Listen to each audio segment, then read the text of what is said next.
বর্তমান সময়ের হালের ক্রেজ রয়্যাল এনফিল্ড বাইক লাভারদের কাছে এটি একটি আবেগের নাম। কিছুদিন আগে বাংলাদেশের বাজারে লঞ্চ করেছে বাইক। প্রি অর্ডারের মাধ্যমে পাওয়া যাচ্ছে এর 4টি মডেল। আজকের ভিডিওতে আমরা এর মালিকানা এবং উৎপত্তির ইতিহাস সম্পর্কে জানব। 1881 সালে বব ওয়াকার স্মিথ ও আলবার্ট এডি ব্রিটেনের জর্জ টাউনসেন্ড অ্যান্ড কোং নামে একটি প্রতিষ্ঠান চালু করে।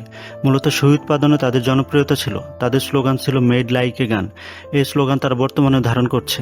1898 সালে তারা প্রথম মোটরযান তৈরি করে। এটি ছিল কোয়াড্রিসাইকেল এবং একই সালে প্রতিষ্ঠানের নাম পরিবর্তন করে the Enfield cycle company limited রাখা হয়। 1914 সালে প্রথম টু স্ট্রোক বাইক তারা তৈরি করে, যা প্রথম বিশ্বযুদ্ধে সৈনিকরা ব্যবহার করত।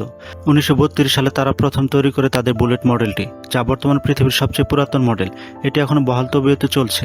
1955 সালে ভারতে মাদ্রাস মোটরস ব্রিটিশ রয়্যাল এনফিল্ডের কাছ থেকে লাইসেন্স গ্রহণ করে বাইক বাজারজাত করতে শুরু করে।